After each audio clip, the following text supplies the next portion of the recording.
from Newmarket, Aurora. Thank you, Speaker. Speaker, my question is to the Minister of Health. Ornge frontline staff have been watching the Minister read inflated pilot and paramedic numbers from her Ornge news release. Well, here's what Ornge helicopter pilot Bruce Wade from Thunder Bay told the Minister in his email to her on June the 7th about that Ornge press release that she's been reading from. I quote, "Ornge claims to the press and others the base is staffed 24 hours per day. This statement, while technically correct, is less than honest. The actual facts remain. Medics are routinely, chronically, and without regard to proper medevac capability, removed or just not available for the trauma helicopter in Thunder Bay. We are fully grounded without Questions? Less than honest." That's how the front lines are describing this Ornge press release. Speaker, when will the Minister realize Thank you. that it's her responsibility to defend the people of Ontario? Thank you. Not Ornge. Thank you. Minister of Health.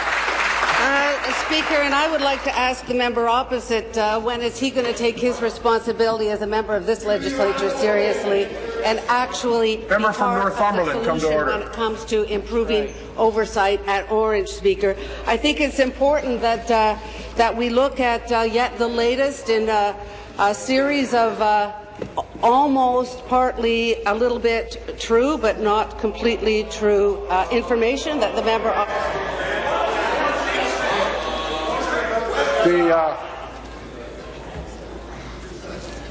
The member is getting desperately close to doing what I think she's trying to do, which means you should not be doing that. So if you catch my drift, I think you'll stop. Yesterday, the member opposite raised an issue. I looked into that issue, and what I found was that the allegations were not actually correct, Speaker. So let me share the facts with the House. The use of a directive is one of last resort. The opposition is incorrect to allege that the use of a directive was prevented. The ministry has been working very closely with Ornge to ensure they comply with the new performance agreement, Speaker. Since the new leadership has been installed, we've seen tremendous progress in the information we get. Thank you. Supplementary. Well, Speaker, here's why Mr. Wade and his fellow pilots and paramedics are so frustrated with this minister and her government. The fact is that her response now is, in fact, a disrespect of Mr. Wade and his frontline employees and staff.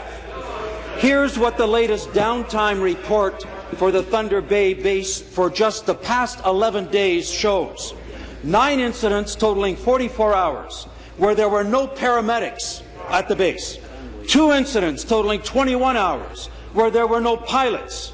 Speaker, these are statistics that represent lives at risk. When will the minister recognize that the numbers that count are not the numbers of the patients who were transferred successfully, because that's the expectation. Question. It's the number of calls that we can't respond to that represent lives at risk.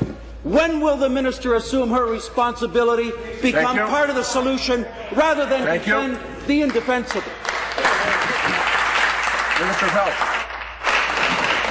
Speaker, I do understand that the member opposite is doing everything he can to dismiss the progress at Ornge. I think that's very unfortunate. The fact is, because of the new performance agreement, we are now collecting information that we did not have access to before. Exactly the kind of information that the member opposite is suggesting that we do collect. We do have a new performance agreement in place. It does mean we have more information. It means we can act on that information, Speaker. And if the member opposite and his party would quit blocking Bill 50, we actually would be able to make the progress that we need to. Bill 50 would give the minister the authority to issue a directive. Final supplementary. Let's get one thing straight, Speaker. If the government had wanted to pass Bill 50, they would have included it in the programming motion that was tabled here. It was not. This is nothing more than rhetoric. I'm going to send across to the minister both the downtime report as well as the email from Mr. Wade. because she obviously doesn't understand it, certainly hasn't read it.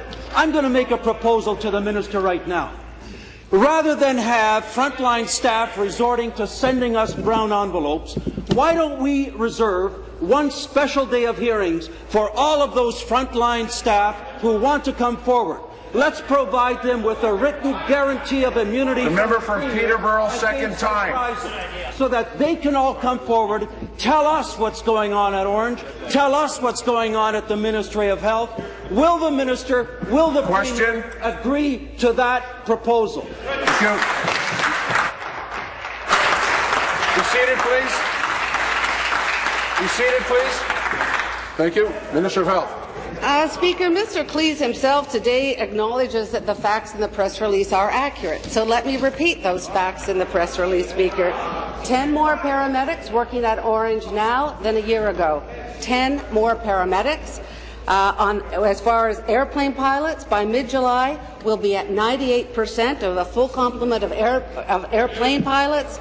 We have 69 helicopter pilots. We've recently hired 5 more, bringing the total to 74 in July. At that time, it will be at 75%. Speaker, this is good news. This is movement in the right direction. I know it's not good news for the member opposite, but it sure is good news for the people of Ontario. New question.